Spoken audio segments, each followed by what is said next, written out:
देशासाठी सेवा केल्यानंतर शेतकऱ्यांची सेवा करण्याच्या आणि गोरगरिबांना योग्य प्रकारचं अन्न खाऊ घालावं या हेतूनं 6 सैनिक मित्रांनी एकत्र येऊन सैनिक रूट शेतकरी agro food processing private limited या कंपनीची सुरुवात अवघ्या 2 महिन्यापूर्वी कोपरगाव या ठिकाणी केलेली आहे. आज या कंपनीचे सर्व संचालक आपल्यासोबत आहेत. सर, प्रथमतः तुमची ओळख करून. मी माजी सैनिक युवराज गांगवे. मी माजी सैनिक गोपीनाथ गांगुर्डे. विनोद पुंडलिकराव थोरात माजी सैनिक. मी माजी सैनिक राजेंद्र मारुती मसाने. आता मला तुम्हाला हा प्रश्न विचारायचा आहे की तुम्ही सैनिक होतात आणि सैनिक असताना आणि त्यानंतर ह्या समजा इंडस्ट्रीयल किंवा बिझनेस क्षेत्राकडे वळण्याचा का विचार मनामध्ये आला? खरं तर सैनिकी याच्यातून आपण रिटायर होतो नाही आणि तिकडच्या ज्या आठवणी वगैरे असतात आणि आल्यानंतर आपल्याला एक पेन्शन भेटते म्हणून टेन्शन नसतं आणि त्या टेन्शनमध्ये आम्ही 5-7-8 वर्ष आपली गेली. त्यानंतर असं वाटलं की कुठेतरी आपण काहीतरी उद्योग व्यवसायात आलं पाहिजे आणि आमचे जे मार्गदर्शक सुधीरजी डागा होते, तर डागा सरांनी मला 2-3 वेळा सांगितलेलं होतं की तुम्ही हे करा. आणि आमचे जे सुभाष क्षीरसागर साहेब आहेत आणि गांगुर्डे साहेब यांच्या प्रेरणेतून हा सुरुवात झाली आणि त्या प्रेरणेतून या आज हे जे विश्व तयार झालं तर ते त्या दोघांचं ते श्रेय त्या दोघांना जातं. आणि त्याच्यात आमचे थोरात सर असो किंवा मसाने सर असो किंवा इनामके सर असो यांची जी तोलामोलाची साथ लाभली आणि ते साथ आम्हाला ही वज्रमूठ करून चालायचं आहे आणि मार्केटमध्ये आम्ही त्या पद्धतीने उतरलेलो आहोत. आणि निश्चितच आमचा सैनिक हा ब्रँड, कारण सैनिक म्हटलं की तिथे भारतीय सैनिक म्हटलं की प्रत्येकाचा त्याच्यावर विश्वास असतो आणि त्या विश्वासाला आपण कुठेही तडा जाऊ देणार नाही आणि त्याच पद्धतीने आपण हा मार्केट सुरू केलेला आहे.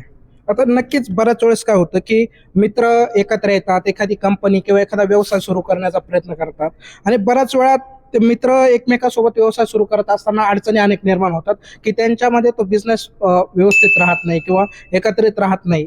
तरी देखील आपण 6 जणांनी एकत्र येऊन हा एवढा धाडसी निर्णय कसा घेतला? कसं असतं, एकमेकाचे विचार महत्वाचे असतात आणि विचार जुळले की ऑटोमॅटिकली वज्रमूठ तयार होते आणि ती वज्रमूठ आम्ही सर्व सैनिकी पेशातून असल्या कारणाने आमचं जे बोलणं सुद्धा एकमेकाचं जे असतं की बाहेरच्याला असं वाटतं की यांच्यात भांडणं सुरू आहेत की काय, परंतु ती आमच्या प्रेमाचे शब्द असतात. आणि आत्ताच महाराज गेलेत, महाराजांच्या ह्याच्याने आम्ही तीच विनंती केली मी की आम्ही 6च्या 6 एकाच कुटुंबातून आणि एकच लहान मोठे बंधू या नात्याने आम्ही असेच आयुष्यभर राहू, हीच मी महाराजांच्या चरणी विनंती केलेली आहे. नक्कीच. आता आपण बघतो की वेगवेगळे व्यवसाय असतात आणि ते वेगवेगळे व्यवसाय निवडताना आपण अनेक वेळा विचार केलेला असतो. तर आपण हे आटा चक्की निवडण्याचा किंवा आटा फ्रेश का निवडले? आता जे मी अगोदरच सांगितलं की ही सगळी प्रेरणा आमचे सुभाष क्षीरसागर साहेब आणि गांगुर्डे साहेब यांची होती. आणि सुभाष क्षीरसागर साहेब हे आर्मी सप्लाय कोरमध्ये होते आणि त्यामध्ये त्यांचं आट्याच्या संदर्भात म्हणजे हा जो आर्मीला जो सप्लाय केला जातो माल, तर त्याच्यामध्ये त्यांची 28 वर्षाची सेवा होती आणि त्या सेवेचं त्यांना महत्त्व माहीत होतं आणि त्या माध्यमातून आपण हा उद्योग निवडला. नक्कीच. म्हणजे जे काही बॉर्डरवर किंवा मिलिटरीमध्ये जो काही आटा लागतो त्याची त्यांना कल्पना होती आणि त्या कल्पनेतून त्याचं जे काही आट्याचं महत्त्व आहे त्या महत्त्वाला धरून त्यांनी हा आटा फ्रेशचा व्यवसाय या ठिकाणी निवडलेला आहे. एकदा आपण त्यांचा संपूर्ण हा जो काही प्लांट आहे तो प्लांट व्हिजिट करणार आहोत आणि हा प्लांटची जी काही निर्मिती आहे ती निर्मिती कशा प्रकारे झालेली आहे हा संपूर्ण प्रवास या सैनिकांच्याकडून आपण जाणून घेणार आहोत. गांगुर्डे सर, आपण या तुमच्या प्लांटमध्ये आहोत, तर या प्लांटचं जे काही स्ट्रक्चर आहे ते स्ट्रक्चर किती बाय कितीचं आहे आणि त्याची निर्मिती कशा प्रकारे केली? हे स्ट्रक्चर तसं आम्हाला रेडीमेड भेटलेलं आहे. हे शेळके साहेबांचं इथं एक पहिलं युनिट होतं, त्यांनी ते बंद केल्यानंतर पुण्याला ट्रान्सफर झालं. हे 57 बाय 72ची टोटल शेड आहे. 4 गुंठ्याचं त्यांचं पूर्ण शेड बनलेलं आहे आणि हे आम्ही त्यांच्याकडून 11 वर्षाच्या लीजवर घेतलेलं आहे. अच्छा, 11 वर्षाच्या करारावरती. आता ही जी काही लीजवर घेतलेलं आहे आणि त्याच्यानंतर तुमचा हा व्यवसाय एकदम व्यवस्थित चालतो, तर याच्यासाठीचं जो काही रॉ मटेरियल असतं ते रॉ मटेरियल आपण कुठून घेत असतो? आम्ही ज्यादातर सगळं शेतकऱ्यांशी संपर्क करून त्यांचा जो मार्केट रेट काय आहे काय नाही ते बघून त्यापेक्षाही मार्केटपेक्षाही 2 रुपये जास्त देण्याचा प्रयत्न करतो आणि शेतकऱ्यांचं माल तर घेतोच पण त्याचं त्याबद्दल अभिनंदन बी करतो आणि त्याचं प्रेम पण हासिल करतो, जेणेकरून त्याला आमच्याकडे परत यावं असं वाटतं. आणि बऱ्याचशा लोकांना आम्ही कॅशच्या स्वरूपात या RTGS या चेक तुरंत त्याचं पेड करतो लोकांना. त्यांची कुठली कटिंग वगैरे होत नाही, कुठल्याही प्रकारचं हमाली वगैरे काटत नाही. त्यामुळं मग लोकांनी भरभरून आम्हाला प्रतिसाद दिला. आमचं 1-1.5 महिनाच झाला आहे ओपन होऊन, पण त्या हिशोबाने खूप छान प्रतिसाद आहे. आता आपल्या ह्या युनिटमध्ये कोणते कोणते प्रोडक्ट तयार होतात? आता सध्या आम्ही गहू साफ करून विकतोय आणि पिठाचं जो आहे लूज म्हणजे 50 किलोची पण पॅकिंग आहे आमच्याकडे, 5 किलोची पण पॅकिंग आहे. 5 किलोची पॅकिंग त्याचं जो आहे मटेरियल थोडंसं हे झाल्यामुळं आम्ही थोडं लेट झालो आहे पॅकिंग बनवायला. तर मित्रांनो, आपण शेतकरी बघतो की शेतकरी आपला माल घेऊन वेगवेगळ्या बाजार समित्यांमध्ये बाजारपेठेमध्ये घेऊन जात असतो आणि त्यानंतर त्याला जो काही भाव आहे तो भाव अगदी कमी भेटतो आणि बिल पण लवकर भेटत नाही. तर माझी तुम्हाला विनंती आहे की जर तुम्ही शेतकरी असाल आणि तुम्ही जर हे अन्नधान्य पिकवत असाल तर ही तुमच्यासाठी एक ऑपॉर्च्युनिटी आहे की सैनिक राजा जे काय आहे ते तुमचा माल घेण्यासाठी तयार आहे आणि तुमचा माल देखील बाजार भावापेक्षा 2-4 रुपये किमतीने जास्त किमतीमध्ये हा सैनिक राजाचे हे जे काही सैनिक आहे हे सैनिकांसाठी उपलब्ध असताना शेतकऱ्यांच्या हिताचं धोरण देखील त्यांनी या कंपनीच्या माध्यमातून आखलेलं आपल्याला दिसून येतं. तर बघूया या सैनिक राजाच्या प्लांटमध्ये ही जी काही गव्हाची निर्मिती आहे किंवा गहू जो काय आहे तो कशा प्रकारे पॅक केला जातो आणि त्याचं जी काही स्वच्छता आहे ती स्वच्छता कशा प्रकारे राखली जाते. तर थोडं सर की आता शेतकऱ्यांकडून गहू आणल्यानंतर किंवा जे काही आपलं रॉ मटेरियल आणल्यानंतर त्याचं प्रोसेसिंग या युनिटमध्ये कशा प्रकारे केलं जातं? नमस्कार. या ठिकाणी कच्चा माल जो गहू टाकला जातो यानंतर ॲटोमॅटिक मशीनद्वारे लिफ्टद्वारे वरती गेल्यानंतर वरती आपण 2 हॉर्सपॉवरची मोटर बसवलेली आहे. त्यानंतर तो माल या पोर्शनमध्ये येतो. तिथं आल्यानंतर माती बाजूला होते. माती बाजूला झाल्यानंतर बारीक गहू असतील, जव गहू असतील, गव्हामध्ये गव्हाच्या व्यतिरिक्त जे ॲटम आहेत ते बाजूला होतात आणि समोर हाय प्रेशरचं मशीन आहे पुढे समोर त्या ठिकाणी या ठिकाणी गव्हामध्ये आलेला भुसा, तो भुसा किंवा जो कांडप जे आपण ज्याला म्हणतो ते कांडप बाजूला होतं आणि चांगल्या प्रकारचा गहू या ठिकाणी आल्यानंतर इथून पुन्हा तो लिफ्टद्वारे वरती घेतला जातो. त्यानंतर कंटेनरमध्ये स्टोरेज होतो आणि स्टोरेज झाल्यानंतर आपल्याला जर ग्रेडिंग करायचं असेल गव्हाचं तर ग्रेडिंग केलेला गहू आपण त्या ठिकाणी काढू शकतो. अदरवाईज आपल्याला जर पुढे आटा प्रोसेस करायचा असेल तर नेक्स्ट कंटेनरमध्ये गहू मॉइश्चर केला जातो. त्या ठिकाणी आपण त्यासाठी पाण्याची टाकी वरती बसवलेली आहे. मॉइश्चर केलेला गहू नंतर या पार्टमध्ये येतो. इथे आल्यानंतर तो इथे त्या आट्यावरती प्रोसेसिंग होतं चक्कीमध्ये या चिक्की होते हां. त्यासाठी आपण दोन चक्की आहेत त्या ठिकाणी आणि 15 हॉर्सपॉवरच्या 2 मोटर आहेत. त्यामुळं आपला जो गहू आहे तो एकदम आटा जो असेल तो एकदम उच्च क्वालिटीचा आटा आपण निर्माण करू शकतो आणि निर्माण झालेला आटा पुन्हा कंटेनरमध्ये कूलिंगसाठी जातो आणि कूलिंग झाल्यानंतर आपण तो पॅकिंग करतो. नक्कीच. आता आपण बघितलं की हा जो काही आटा आहे हा बनण्यासाठीची प्रोसेस जी काय आहे 4-5 टप्पे पार करून त्या ठिकाणी ही प्रोसेस होते आणि फायनल आटा त्या ठिकाणी तयार होतो. तर हा फायनल आटा तयार झाल्यानंतर आपलं जे काय मार्केटिंग आहे ते मार्केटिंग कशा प्रकारे केलं जातं? मार्केटिंग आपण त्यासाठी 5 किलोची बॅग बनवत आहोत. म्हणजे तयार आहेत आणि 50 किलोमध्ये पॅकिंग उपलब्ध आहे. जर ज्यांना होलसेलमध्ये आटा पाहिजे असेल तर त्यासाठी 50 किलोमध्ये अवेलेबल आहेत आणि 5 किलोचं पॅकिंग पण आपल्याकडे अवेलेबल आहेत. अच्छा. आता हे जे काही अवेलेबल मार्केट आहे किंवा जे तुम्ही बनवलेलं आहे जर हे लोकांना घ्यायचं असेल तर लोक कशा प्रकारे परचेस करू शकतील? लोक ऑर्डर देऊ शकता आम्हाला. बल्कमध्ये ऑर्डर असेल ती पण आमच्याकडे ॲक्सेप्ट होईल. जर जास्तीचं ऑर्डर असेल तर आमच्याकडे 50 किलोमध्ये त्यांना उपलब्ध आहे आणि कमी जी ऑर्डर असेल तर 5 किलोचं पॅकिंग आहे आणि जेवढी त्यांची कॅपॅसिटी असेल जेवढी त्यांची मागणी असेल तेवढी आम्ही त्यांची वेळेत पूर्ण करू. नक्कीच. आता आपलं हे जे काही युनिट आहे हे कोपरगावमध्ये आहे आणि जर एखाद्याला यवतमाळला असेल, वाशिमला असेल, हिंगोलीला असेल अशा लांबच्या ठिकाणी तुमचा हा जो काही सैनिक राजा ब्रँड आहे त्या ब्रँडचं युनिट घ्यायचं असेल किंवा ह्या ब्रँडचं मार्केटिंग करायचं असेल तर त्याच्यासाठी आपल्याकडून काय ऑपॉर्च्युनिटी आहेत? जर आमचा प्लॅन आहे की हा आमचा जो सैनिक राजा आटा आहे हा पूर्ण महाराष्ट्रभर त्याचं नाव व्हावं आणि त्यासाठी आम्ही उच्च प्रतीचा माल आम्ही त्यांना पोहोचवणार आहोत. ज्यांना कुणाला आपली फ्रँचायझी घ्यायची असेल किंवा आमची डीलरशिप घ्यायची असेल तर ते आमच्याशी संपर्क करू शकता आणि त्यांना योग्य मार्गदर्शन आम्ही करू आणि त्यांना माल पोच करू. आता आपल्याकडे हा जो काही गहू आहे तो गहू कोणत्या प्रजातीचा आहे? आमच्याजवळ तर 3-4 प्रजातीचे गहू आहे. रवी आहे, श्रीराम आहे, अजित आहे, 496 आहे. आणखीन जसे भेटतील शेतकऱ्याकडे जसे उत्तम गहू असेल तो आम्ही घ्यायचा प्रयत्न करतो आणि क्वालिटी पण तशीच ठेवणार आहे. नक्कीच. पण आता आपण बघतोय की तुम्ही जो क्वालिटी वेगवेगळ्या प्रजातीचे गहू घेतात, बरोबर. पण मार्केटमध्ये डिमांड असलेला, सर्वात जास्त डिमांड असलेला कोणता गहू असतो? इथं कोपरगाव मार्केटमध्ये जर ठरलं तर 496चं जास्त आहे. 496चं आहे. बाकी दुसऱ्या जागेवर आहे, अजितचे आहे, श्रीरामचं आहे, रवी आहे. म्हणजे जे उच्च दर्जाचे गहू आम्ही प्रयत्न करतो तेच आम्ही कस्टमरला खालच्या लेवलपर्यंत त्या कस्टमर आहे त्यांच्यापर्यंत स्वस्तच्या स्वस्त किमतीमध्ये त्याला पोच करायचा प्रयत्न. आता हे जे काही शेतकरी लोक असतात, शेतकरी हा जो काय आहे तो हा गहू पिकवतो, तर आपल्या भागामध्ये कोणता गहू जास्त प्रमाणात पिकतो आणि त्याचा आपल्याला फायदा कसा होतो? आपल्या भागामध्ये जर म्हटलं गेलं तर 496 श्रीराम, आता जी व्हेरायटी आलेली एक श्रीराम आणि रवी, या 3 व्हेरायट्या जास्त चालत्या. शेतकरी आमचे बांधवच आहे, ते चांगलंच माल आम्हाला देत्या आणि आम्ही ठेकेदार म्हणजे मार्केटपेक्षा थोडंसं चांगला माल आम्हाला देतात. म्हणजे नक्कीच शेतकऱ्यांना पण आपण योग्य भाव देतात आणि शेतकरी त्यामुळे तुमच्याकडे चांगल्या प्रकारे या ठिकाणी ॲक्टिव्ह म्हणजे आकर्षित होऊ राहिले.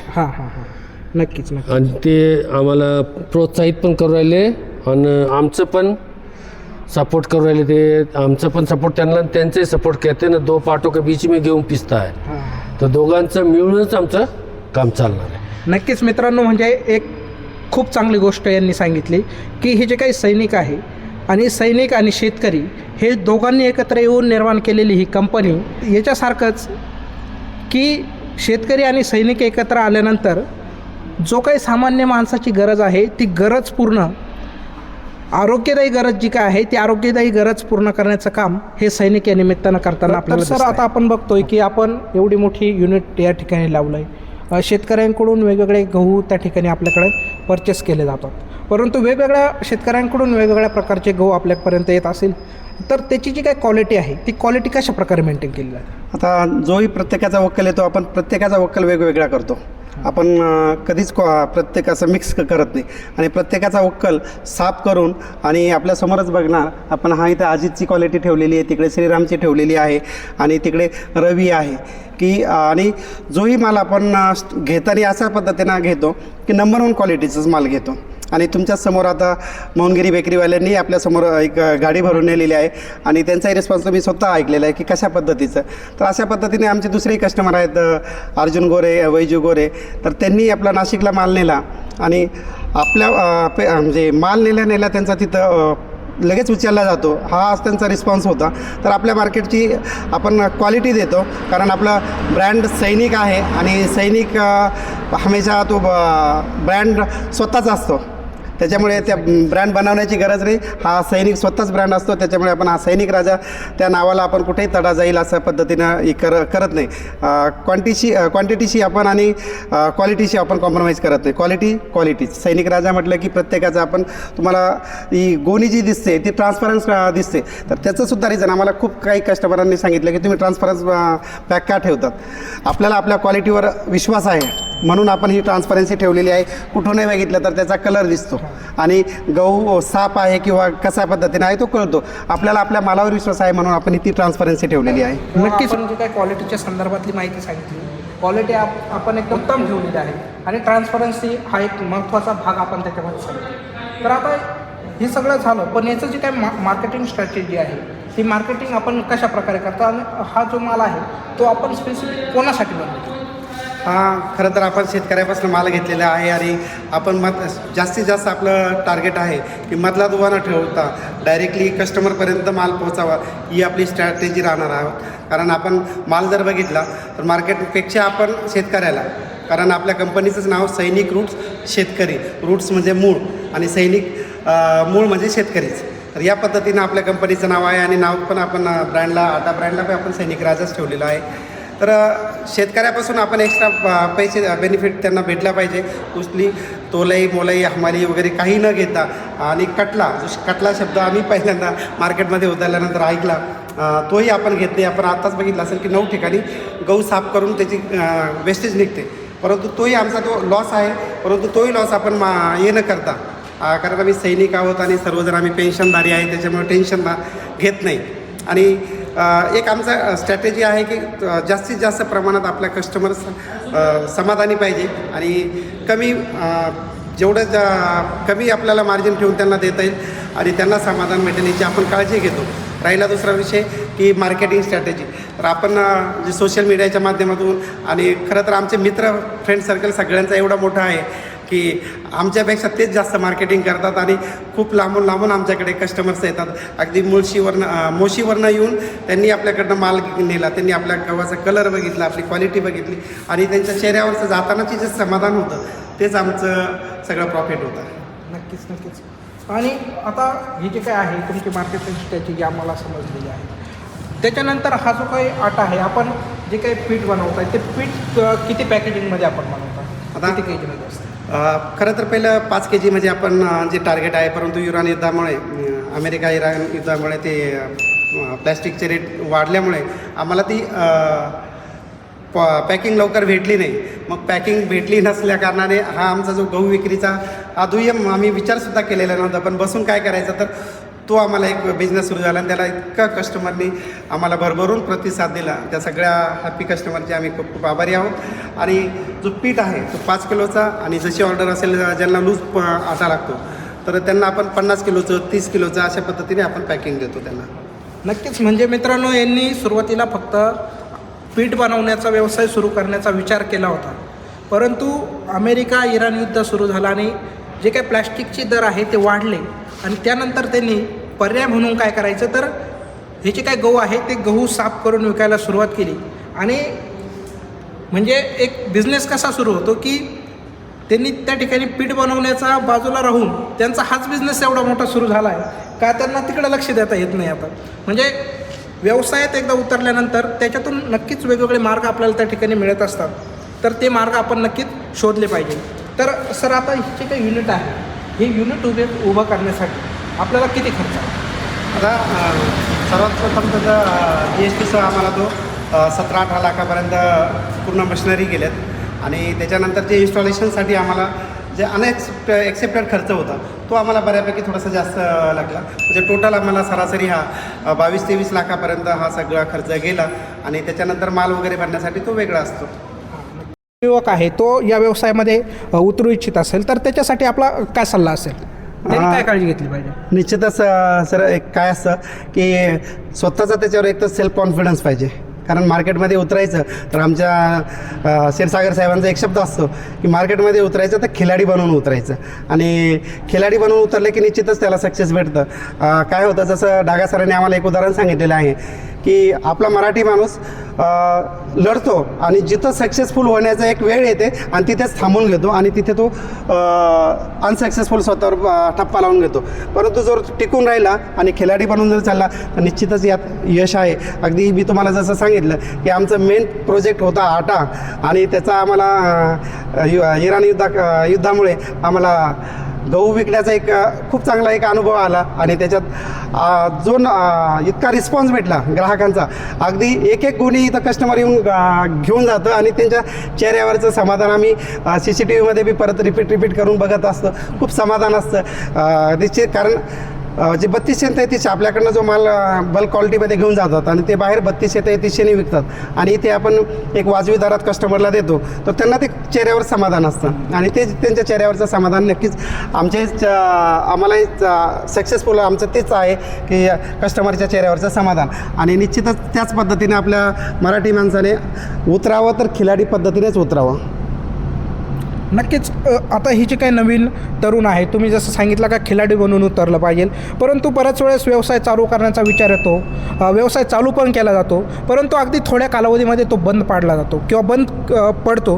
तर आपण बघतो की मोठमोठे कंपनी ब्रँड्स त्याला टक्कर देण्यासाठी असतात आणि त्याच्यात आपण कशी तग धरून राहू? नाही, निश्चितच ज्यावेळेस आपण बिझनेस सुरू करतो ना तर त्या बिझनेस सुरू करण्याच्या अगोदर सगळ्या गोष्टींचा आपण त्याचं समजून घेतलं पाहिजे आणि मग मार्केटमध्ये उतरलं पाहिजे. आणि मार्केटमध्ये उतरल्यानंतर आपला रेट जो आहे तो वाजवी दरात ठेवला पाहिजे. कारण जर सुरुवातीलाच आपण हाय रेटने जर मार्केटमध्ये उतरलं तर पहिल्याच क्षणी आपण दाबल्या जातो. तर त्याच्यासाठी मार्केटपेक्षा आपण वाजवी दरात जर दिलं आणि क्वालिटी जर दिली तर सगळा कस्टमर आपल्याकडे निश्चितच वळतो आणि नंतर हळूहळू तुम्ही आपली जी ही आहे स्ट्रॅटेजी 5 पैसे 10 पैसे 15 पैसे त्या पद्धतीने तुम्ही तुमचा जर रेट वाढवला कस्टमरलाही त्याचा 5 पैसे 10 पैशाचं काही वाटत नाही, परंतु तुमचा फ्लो जर जास्त प्रमाणात असला तर ती 5-10 पैसे तुम्हाला खूप देऊन जातात. नक्कीच. मित्रांनो, सरांचा जो काही हा व्यवसाय आहे अगदी 2 महिन्यापूर्वी सुरू झालेला हा व्यवसाय आज योग्य मार्गावर त्या ठिकाणी चालत आहे. आपण नक्कीच या व्यवसायाला पुन्हा एकदा भेट देऊया. आज आपण सरांच्या माध्यमातून हा व्यवसाय अगदी 2 महिन्याचा स्टार्टअप असताना देखील ते कशाप्रकारे यशस्वी झालेत हे आपण समजून घेतलेलं आहे. नक्कीच पुढच्या येणाऱ्या काही कालावधीमध्ये पुन्हा एकदा त्यांचा हा जो काही फ्लो आहे नवीन त्यांचं जे काही स्टार्टअप पुन्हा एकदा सुरू करणार आहेत त्याला भेट देण्यासाठी आपण पुन्हा एकदा येणार आहोत. सर, आमच्या चॅनलसोबत बोललात, आपण आम्हाला वेळ दिलात त्याबद्दल आपले मनपूर्वक धन्यवाद. मी आमच्या सैनिक रूट शेतकरी ॲग्रो फूड प्रोसेसिंग प्रायव्हेट लिमिटेडच्या वतीने सैनिक राजा चक्की फ्रेश आटा आमच्या सगळ्या डायरेक्टर टीमच्या वतीने आमच्या शेअर्स होल्डरच्या वतीने आपल्या उद्योग स्पार्क या चॅनलला भरभरून शुभेच्छा देतो आणि खूप खूप आभार मानतो की तुम्ही आमच्यासारख्या छोट्या व्यावसायिकाची मुलाखत घेऊन आपण त्या पद्धतीने यूट्यूब चॅनलला दाखवतात. मी खरंच आपलं खूप खूप आभारी आहे. धन्यवाद. तर या कंपनीला आशीर्वाद देण्यासाठी उपस्थित आहे गुरुवर्य महेंद्र उर्फ दादा महाराज टुपके, अवधूत चिंतन देवस्थान तळेगाव मळे. तर महाराज, काय शुभेच्छा द्याल या सैनिक राजासाठी?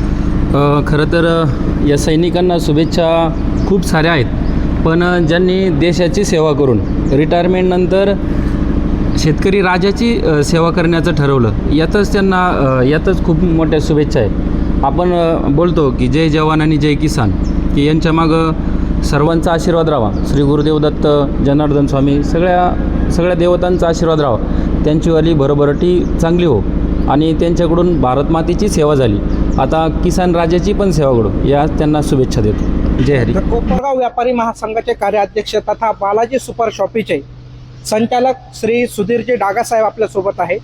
डागासाहेब, आता ही जी काही सैनिक रूट शेतकरी agro food processing private limited company सुरू झालेली आहे याच्या संदर्भात आपल्या काय शुभेच्छा असतील? सर्वप्रथम तर मी युवराजजी गांगवे जे या सैनिक फूड प्रोसेसिंगचे मालक आहेत आणि त्यांचे सर्व भागीदार यांचं खरं तर मी अभिनंदन करेल, कौतुक करेल की त्यांनी सैनिकी सेवेतून रिटायर झाल्यानंतर देशाची सेवा केल्यानंतर ते समाजाची आणि शेतकऱ्यांची सेवा करायला तयार झाले.